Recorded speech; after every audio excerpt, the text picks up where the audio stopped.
Salutations, everyone. I hope everyone is still doing well, and welcome to today's second bonus. Before we jump into it, a couple quick links. As many of you know, I rely on Patreon, PayPal, channel membership, and the merch to help the channel to continue to grow and go.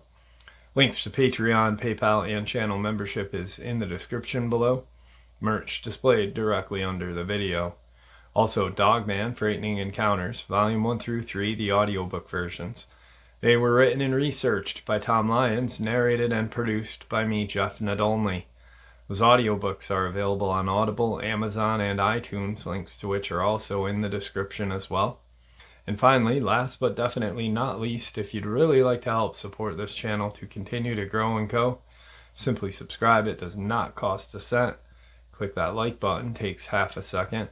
If you don't want to miss out on any of the informative uploads that I put out daily, click the bell icon, and folks, please leave a comment and share the video. Why? Well, because all these things really do help the channel to continue to grow and go. They definitely do matter, and they are appreciated. And with that, I have taken far too much of your time. Let's jump in to today's second bonus, shall we?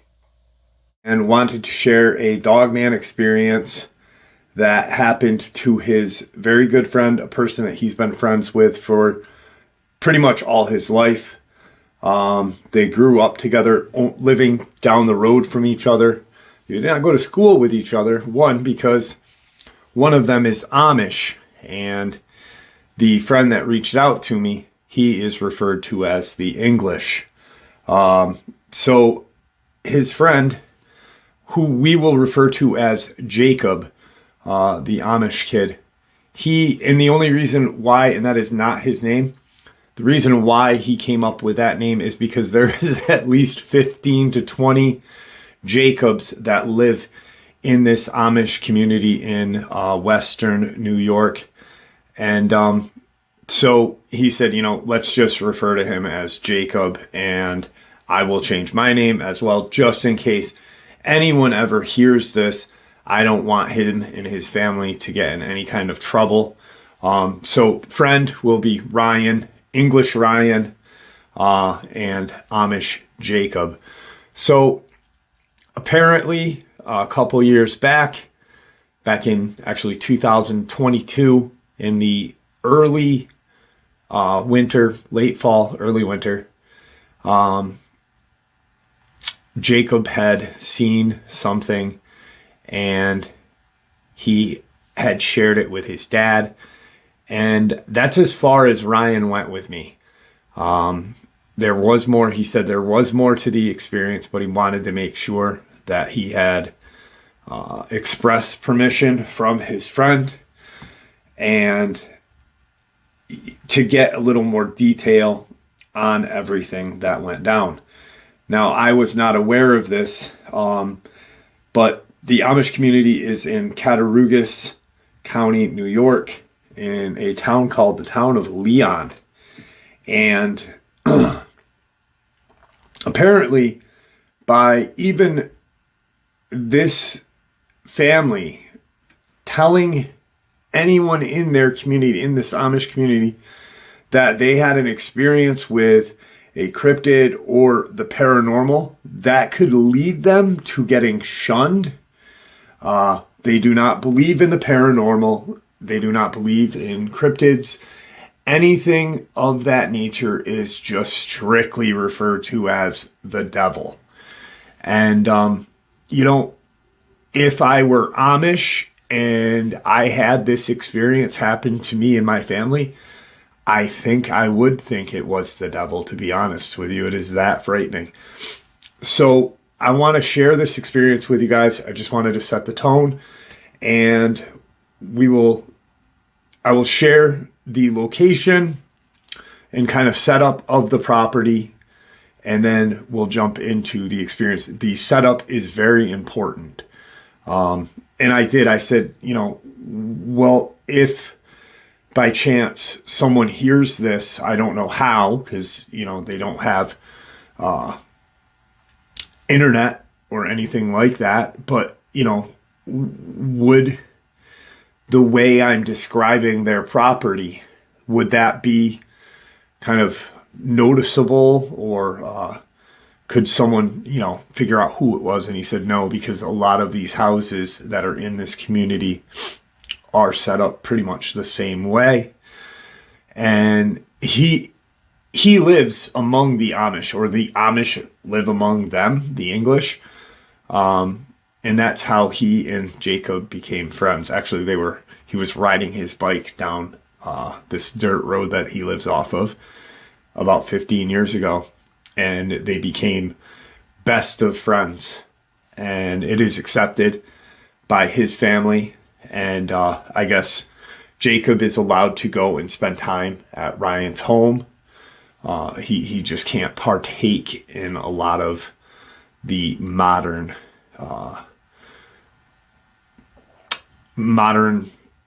equipment and modern amenities that we have now. I imagine he does, though, so let's get into it. So this occurred in the town of Leon and in Cattaraugus County, New York. And their property is off of a dirt road. The father owns about 8 acres of land, and they have a long driveway extending up into their land from the dirt road. Their home is pretty much centered in that 8 acres, but closer to the wood line in the end of the acreage. So all of their planting area and any kind of work area is in the front part going toward the road. Their home is away from the road to avoid any kind of interaction with tourists. A lot of tourists go down these roads and, are kind of disrespectful to this community. They don't want to be photographed. They don't want to be bothered. It's not something they do for show for us, the modern people, the English. It's a way of life for them. And so when the father built his home, he built it as far away from the road as possible, so that there was privacy. And so Jacob is the eldest child. He has 3 sisters. His mom, his 3 sisters, and his dad all live in this house. So 6 family members. And this occurred late fall, early winter of 2022. Now, being that they are Amish, they do not have electricity, they do not have gas. They use wood for heating and wood for cooking, and we're coming up into the fall winter time of the year. Obviously, they do have a stockpile of their firewood, but he's going out and picking up branches and any kind of sticks, cleaning up their property before winter really hits. A lot of kindling and stuff. And that was what he was doing on this day when this occurred. It was kind of his job for the day to, one, gather this wood, but by also gathering the wood off of the ground and branches that were falling off of trees and such, cleaning up and taking care of the property, which the father had a lot of pride in, or does have a lot of pride in his property, even though there is not the modern day amenities. So he is out just gathering up this wood, kindling and such, and he is at the edge of his dad's property on the far side, going towards, there's another piece of property which another Amish family lives on, and after that property there is a large kind of river that runs through this area. So he is in this kind of tree line area, gathering.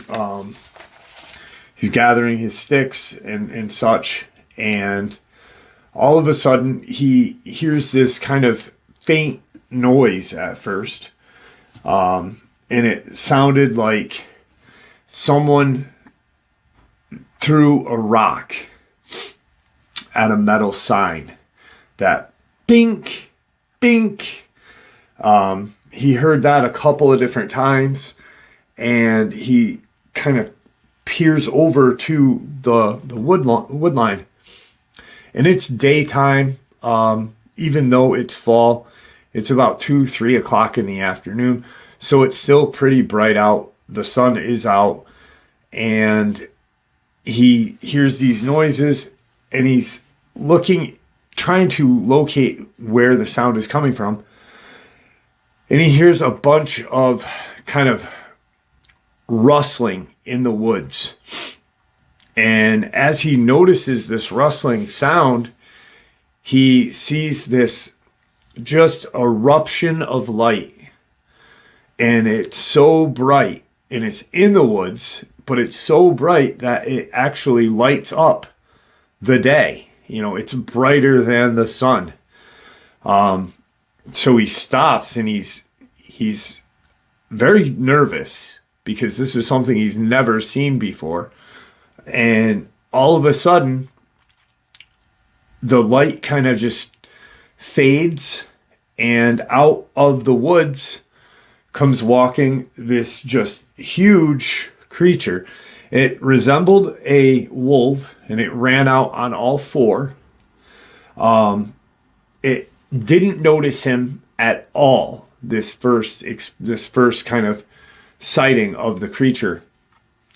So it comes out of the woods, and where he is standing, it is down from him and kind of going, it's facing the neighbor's property, facing that river/creek, and he's just watching it. He's not hidden. He's got a set of woods behind him, and he's staring at this creature that came out of the set of woods that kind of like circled him. And he's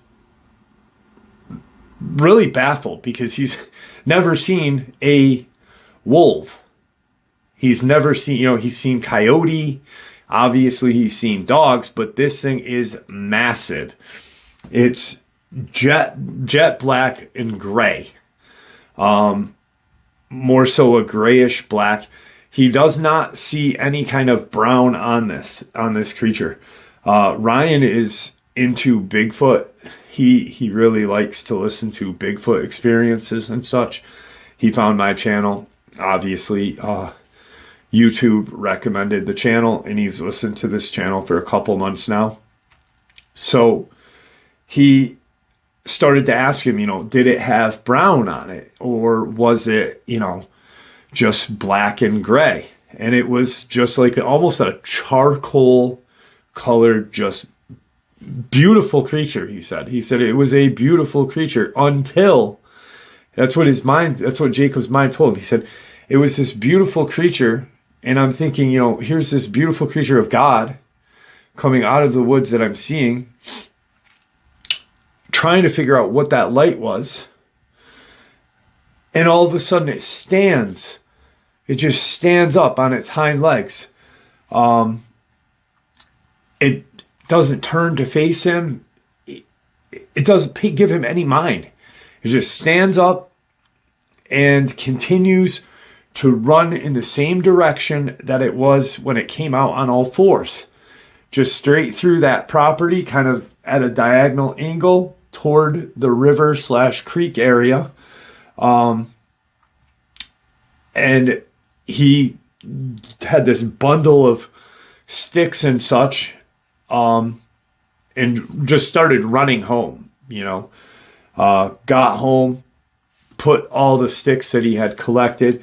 He had dropped a few piles during the day to come back and pick up. That's what he was going to do. He's, added all these piles, and then after he was done gathering, he'd bring one pile back, bring another. So he was very hesitant about going back because of what he saw.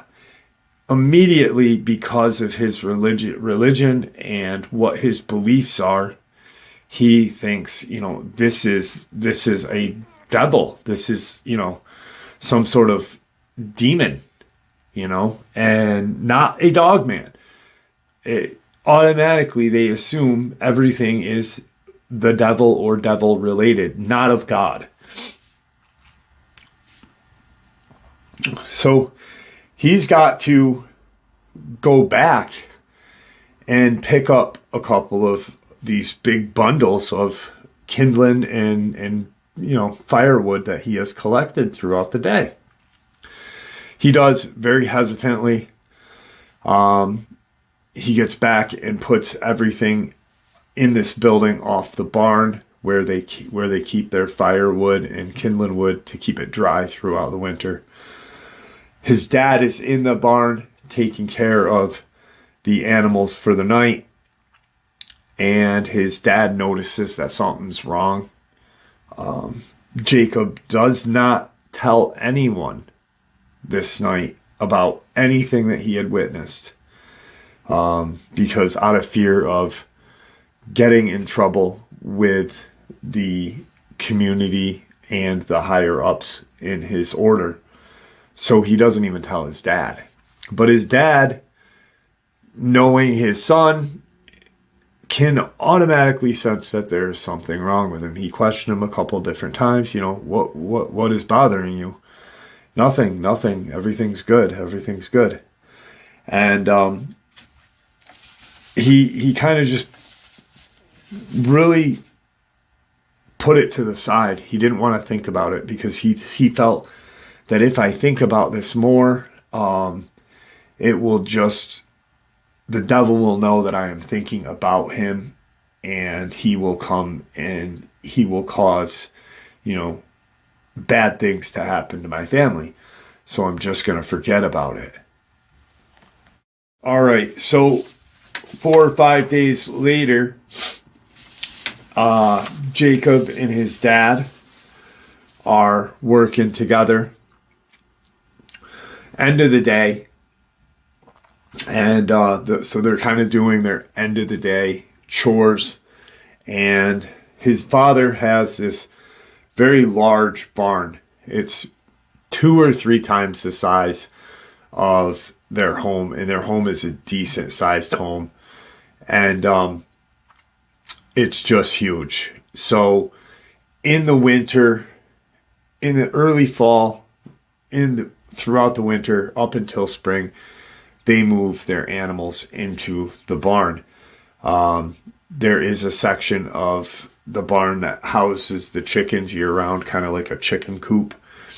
But they have some cows, sheep, goat, and they bring them in to make sure, they're cared for, fed, everything warm in the winter. So that's what he's doing with his dad, cleaning everything out, making sure there's no, kind of waste around, cleaning that, making sure they have adequate enough food for the evening, and everything's set. As they're getting done with that, Jacob's dad tells him, go and get a handful of firewood and wait for me. I'll get another handful and we'll go in for the night and we'll go have dinner, yada yada. Jacob's not thinking about the event that occurred 4 or 5 days later, or 4 or 5 days earlier. He's, kind of put it off to the side in his head. He's like, okay. He goes out, and off to the side of their barn is where there's another addition to their barn where they, once again, put all their firewood and such to keep it dry. And they have, their regular large chunks of wood and kindling separated and such. So he goes in and waits for his dad because they're, load each other up and carry the wood in. His dad shuts the barn, comes back and through, gets the wood, and they proceed to walk to their home. The distance between their home and the barn is not really close together. It's a good distance apart. It's, we're not talking super far away, but it's not right next to their house. There's a good distance,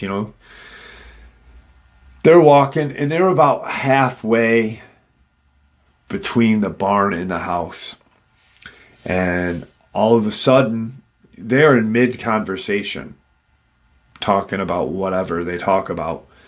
All of a sudden, there is that noise, and this is the way Jacob described it to Ryan. Once again, it was like if something hit a metal sign, if you took a handful of stones and chucked it, that kind of just that ping, that twinging noise. And they're halfway between the house and the barn, and that noise kind of just all of a sudden happens.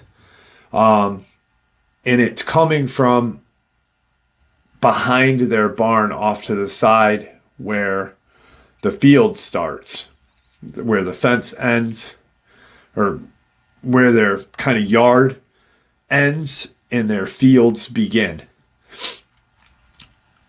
And Jacob stops and he's looking around. He's got this real startled look in his eyes.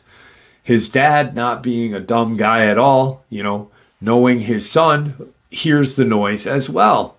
And he looks, but he sees his son's face and he can see fear. Like he sees just this, almost like a recognizable, his son recognizes this noise.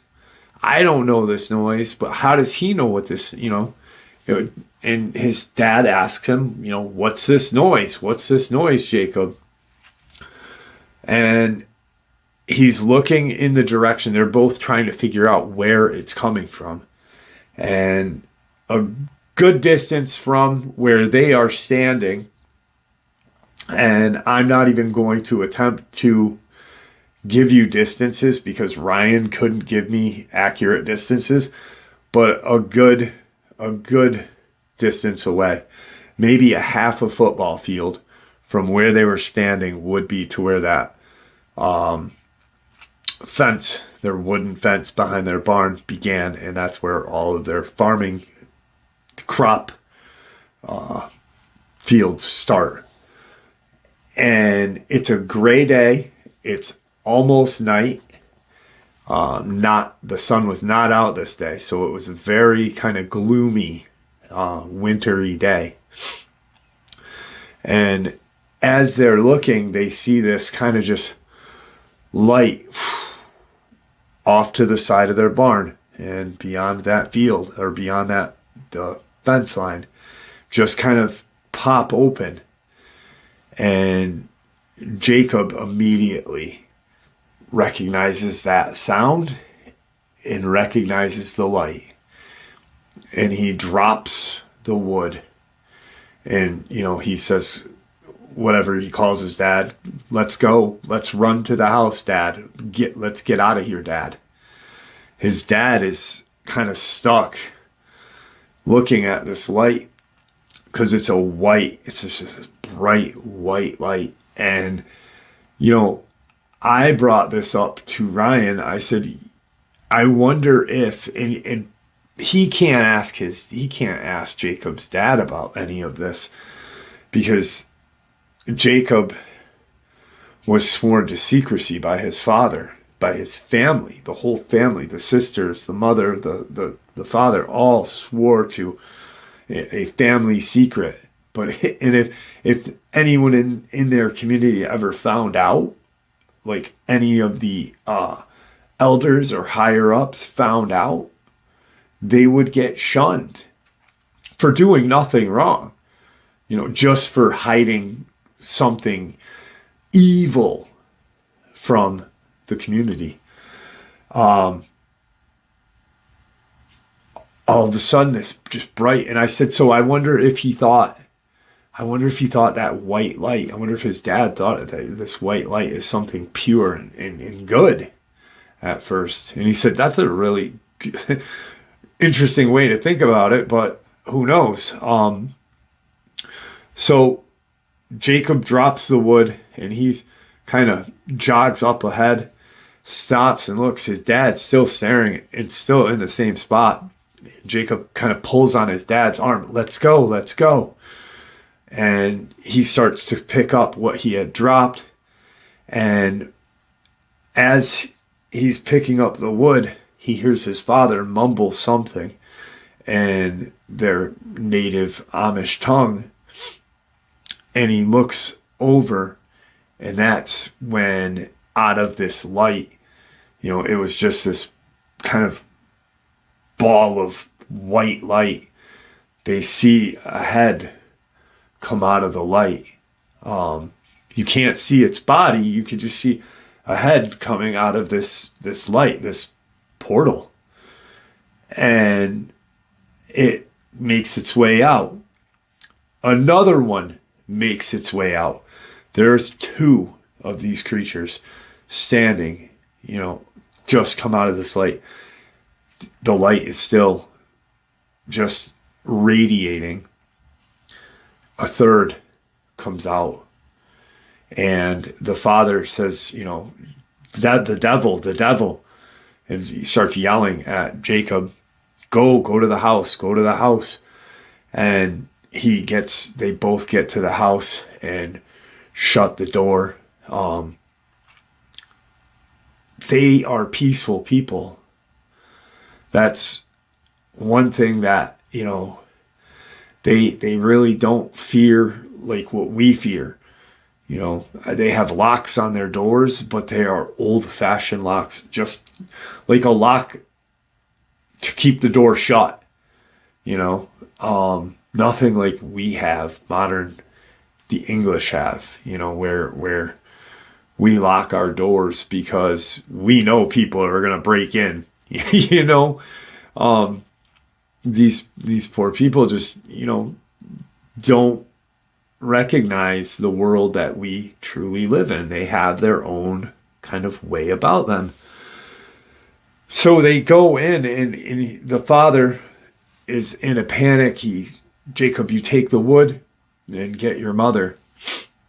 And he's saying a prayer as he's looking out the window out toward the barn, in their kind of mudroom area. Not a modern day mudroom, but whatever it would be called, vestibule part of the house. And he's looking out, and Jacob runs and gets his mom and, says, there is something out in our yard. Dad wants you. The mom goes and looks, and she lets out this scream. And he automatically knows that. Why? Because he's seen one of these things. He runs out from the kitchen area, because he had put the wood in the kitchen area for the cooking and the heat. And what he peeks over his parents, and he sees that there are now, instead of 3, there is 4 of these things, all standing bipedal. And they're staring, at the barn, at the house, and kind of looking around, moving their heads, just looking. But 1 or 2 are staring at the barn, and the rest are staring at the house. And the father kind of, looks at his son and says, how did you know that? Why did, everything change when you heard that noise and then saw that light? I recognized there was something wrong. And he says to his dad something along the line as, I saw one of these things the other day. I saw one of the devils the other day, or demon, whatever. And, his father kind of hits him like in the arm, like, you should have told us. You not like an abusive hit, but like kind of like, wake up, and why didn't you tell us? And he kind of just shakes his head and, I don't know. He tells his brother to, or his son, get your sisters, be a brother, get your sisters and get them, to the back of the house, get them safe. Bring me my shotgun. And I never thought Amish had shotguns or any kind of firearms at all. Apparently, they do have, not like we have AR-15s and Ruger PC carbines. They have a shotgun, and it's a tool. They don't go to the range to shoot. They have it for a tool to control pests, to put down an animal if it's really in that bad of pain or whatnot, or dying. But at this point, he's going to have to use it as a defense, and it's considered Dogman, pest, right? But he said to his father, you can't shoot this. This isn't God's way. And when Jacob told Ryan that, Ryan said, what do you mean? And apparently that if it was meant to happen, it was meant to happen. And that,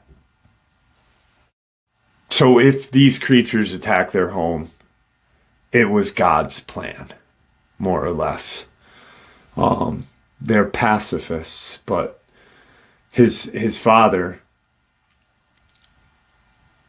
at this point was not about to let anything like these things, something that he has never heard of, something that he has never even thought imaginable. They don't have TV. They didn't see Silver Bullet or American Werewolf in London. This is a friggin' demon. But he is not going to let these things hurt his family. Nor is he in his mind going to say, this is God's will, that these things come and hurt my family, hurt my daughters, hurt my wife, hurt my son. It'd be one thing if they went in the barn and killed the animals, but he's not going to let them hurt his family, which they did go in and kill the animals. So he runs, gets his sisters to the back of the house. There's a room behind the kitchen where they have like a dual fireplace where the mom cooks and heats the house, that portion of the house, part of the upstairs. It's really just a huge, huge fireplace. And he gets his father's shotgun, and it's just a double barrel shotgun, break action double barrel shotgun. Nothing, not a semi-automatic, not a pump, just double barrel. And he hands his father his gun, and he gets his mom, and his mom, says, no, I'll stay with your father. But she's praying loudly. And dad's not going out of the house, but he has that shotgun. They're all standing looking at these creatures. One starts to walk toward the house. 3 of them have gone into the barn, and what I just said, went and, killed the animals. They pretty much tore everything apart in that barn. But the one that is not in the barn that had initially stared at that house is starting to walk toward the house. They are looking, it's almost like it's looking at them and they are looking at it. And there is eye contact. It has made eye contact with the mom, the dad, and Jacob. And it's walking. And Jacob told Ryan, he said, it had intelligence. It had an expression on its face like it knew we were afraid. And it actually got pleasure from knowing that we were afraid. But it smiled. It smiled as like an expression of happiness that we were afraid, and happiness that these other, the other three were killing our livestock, killing our livelihood. So they immediately, push things against the door, push things against the wall, and the father stays, and he says to his son, take your mother and pray loud. These demons won't come into our house if we pray. And the father's out. Jacob can hear his dad praying. He's listening because he's very concerned for his dad. And he hears what he thought was his dad's scream. But it was not his dad. It was one of these creatures outside of their home. And he left his mom and sisters and ran to make sure his dad was okay, because he thought that noise was his dad going outside, and that he had gotten attacked while being outside. So he ran and he saw his dad, and he knew. He's like, okay. So he stands next to his dad, and his father tells him, pray. They're both praying together. His father's holding the shotgun, and he puts his hand and he holds Jacob's hand, and he says, pray with me. Our prayer together will stop these creatures from coming and hurting us. And your sister's prayer and your sister's and your mother's prayer will do the same. We will be okay. They get praying, and they lost sight of that one that was staring at them. And he doesn't know. He said to Ryan, I don't know how we lost sight of it. It was like it disappeared in front of us.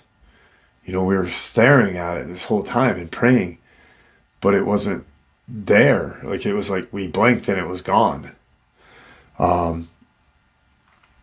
The father kind of peeks out the window. He stopped praying, and he sees the three coming out of the barn. They were not all the same color. There was one that he believes was the one that he had seen a few days prior, and that one was coming out of the barn. The one that was staring at them was a lighter color grayish. There was a couple of, the other two were like a brownish black. They could tell that they had attacked their animals. There was, blood and, just debris on their claws, on their mouths, and these three are now walking toward the house. His father grabs his hand and starts praying again. And Jacob closes his eyes, and he opens his eyes again to see how close they are. And as he opens his eyes, he feels his father's hand, like, very strong man, very strong, works with his hands all his life, kind of practically break his hand out of fear or whatever, because when he opened his eyes, his father shuddered and that one Dogman they lost sight of was now like nose to window staring into their house. And he could feel the growl. He could feel it in his chest. And he started praying more and asking God to help them, asking God for forgiveness, whatever they were asking for.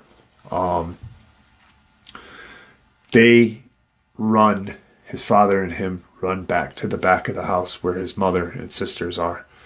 And they kind of go back, shut that door, and the father kind of talks to everybody, tells everybody, God is with us. God will get us through this. I'm going to start the fire. We all need to pray. We will all be okay. Just do not lose faith. He starts the fire. That way, it's warm, but that fireplace opens up. So there's a door and a wall, and the fireplace sits here. And you can see through the fireplace to their kitchen. The father and grandfather of Jacob had built this house, and both were just expert builders. So he starts the fire and they start to pray. They can hear knocking on their walls all around their house. They can just hear just a loud amount of noise coming from all around their home. And all throughout the night, the girls are crying, his sisters are crying, but everybody is praying. He and his sisters end up falling asleep somehow at some point, and he's woken up the next morning by his mother shaking him. It's over. It's over. God saved us. God saved us. We are okay. You need to go with your father and kind of look around and see if everything's okay. Because when he wakes up, he sees his mom, he sees his sisters, but he doesn't see his dad. His dad's out in the kind of vestibule area looking out the window, and he walks out of this back room through the kitchen and into the area. And his dad kind of turns and looks at him and, says, praise God, something. And they go outside, and immediately his dad just straight line right to, and the thing is, his dad's not even carrying his shotgun. The gun is back in the house. That's how pacifist these people were and are. His dad goes to the barn, and Jacob's not far behind him, and his dad enters the barn first, and he can hear his father, kind of say something, and there's just pain in his voice because he realizes that their livelihood is gone. That those animals that they had, they lived on, milk, eggs, the occasional they'd raise cow to eat, and the sheep and this and that, but everything that they had, they essentially lived off of. Everything had a purpose, and their livelihood is gone. They walk out, they walk around the house to see if there's any kind of damage, and they see in the snow isn't that deep. It's that kind of maybe an inch, but they see these prints all around the house, these just large kind of bipedal, between human feet, but with kind of claws extending off of the toes. I said, were they three-toed feet? To Ryan, and he said, I honestly didn't ask. He said, and I don't think Jacob would have even counted that. He just said they look like large human feet, but with what appeared to be talons or claws off their feet. Walk around, and there's no damage to the home. There's no like claw marks and broken windows. There's nothing. So they get back in the house, and his dad tells his mom what happened out in the barn. And, she's just upset, but, what are we going to do? How are we going to keep this? We can't tell anybody what just happened. No one would probably believe this, and they would then think that somehow one of our family members did something so bad to attract this attention to us. And that was what they were afraid of. They didn't want to get in trouble with the elders.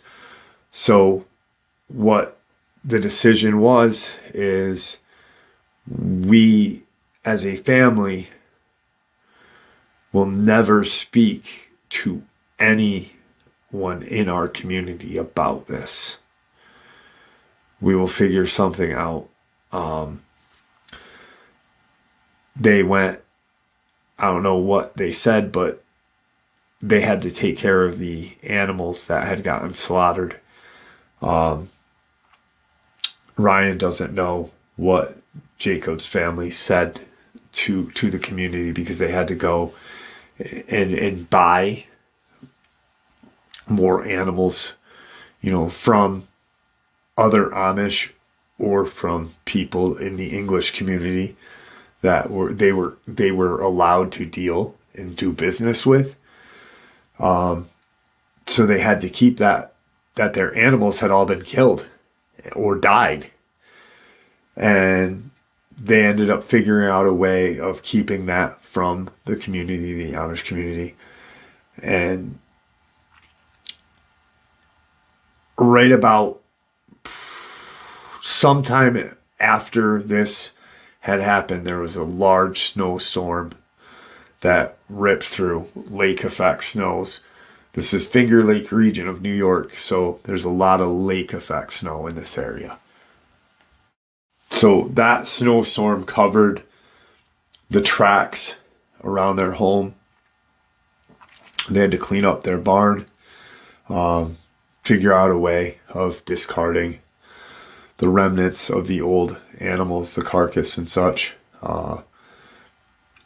It was just a very terrible, event that happened to these people. Fear of their community, fear of these creatures, that losing your livelihood, that'd be like losing all of your money that you have saved in your bank. These people losing their animals like that.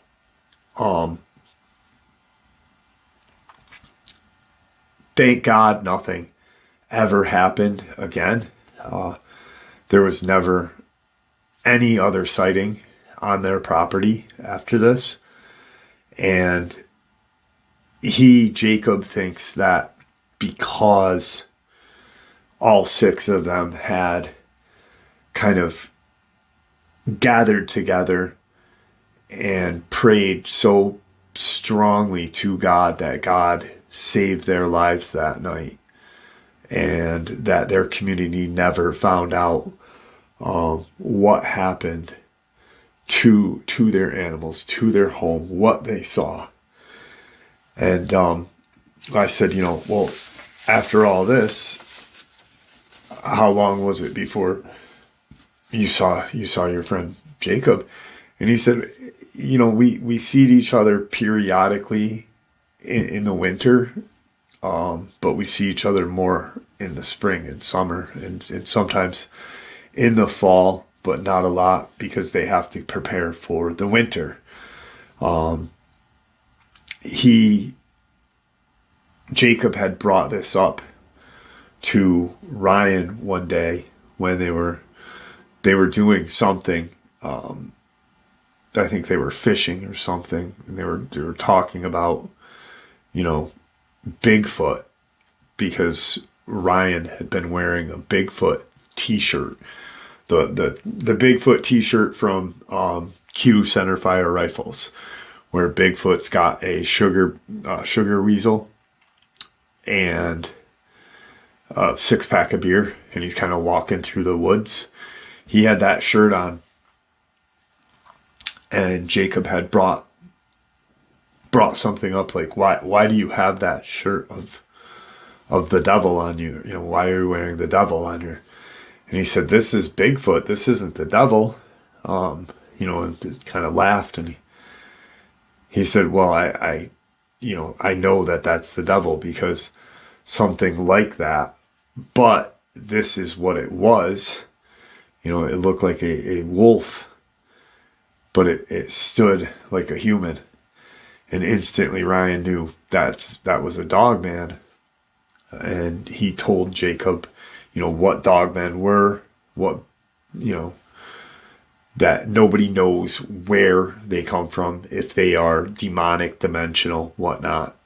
And he said, I know, this young man, I know they are demonic because I saw them come from hell and attack my family and attack our farm. So I know that they are demons, and you shouldn't wear that shirt.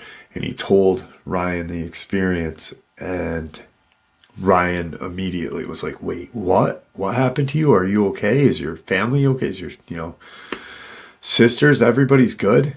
But he's like, you cannot tell anyone this. Our family, my mother, my father, my sisters all swore to secrecy that we would never talk about any of this. So, whenever you do run into my dad, don't say anything about these things because we don't want our community to find out. Ryan knows bits and pieces of their traditions and customs a lot more than I do, obviously. But he still kind of said to Jacob, but these things came from a bright light, a portal. How are you responsible for it? And he said, because our community, our elders would view it as someone in our family did something so bad that these demons came and punished us for our sins, for our misgivings. And, he said, I would never tell anybody, but these things are not Bigfoot. These are called Dogmen. About a year later is when Ryan found my channel on a recommendation. Decided to share it with me because, one, he's from New York and I'm from New York. And I talk about Dogman, but just a terrifying experience. But I felt like it was very interesting because, one, did they go away? Here's what I was thinking. Prayer does work. Obviously, we know prayer works. But did they not attack because there was no outer aggression? The dad, when he held Jacob's hand, Jacob opens his eyes, and there's that one standing there. His dad shudders. Most of us, I know I would have pulled up my gun and shot the thing in the face. Did they not attack because of the prayer and because of the lack of aggression from this family? Who knows?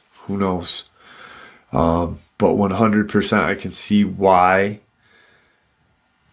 this family would automatically assume, or not assume, automatically believe that that bright light was a doorway to hell, and that's where these creatures came from.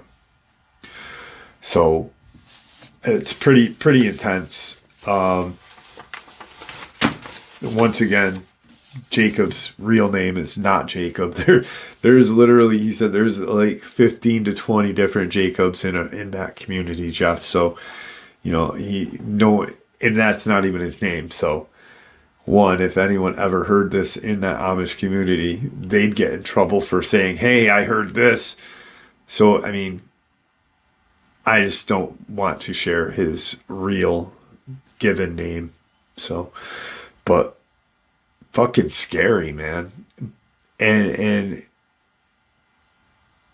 logical too, because it just shows that, not all of them, we don't know if all of them come from these portals, and then to say prayers all through the night and not have anything except your animals hurt is pretty. It could have ended a hell of a lot worse, So, hopefully, Ryan's gonna share this upload with Jacob so he can hear us talking about it, or hear me talking about it and sharing it with you guys. And just maybe, it's a big maybe, we can have Jacob say hi, and maybe I can ask him a couple of questions that are bothering me and record it. And I don't know, it's up to him. That's why I said it's a big ask and a big opinion. So, or big, not opinion, big belief in their faith.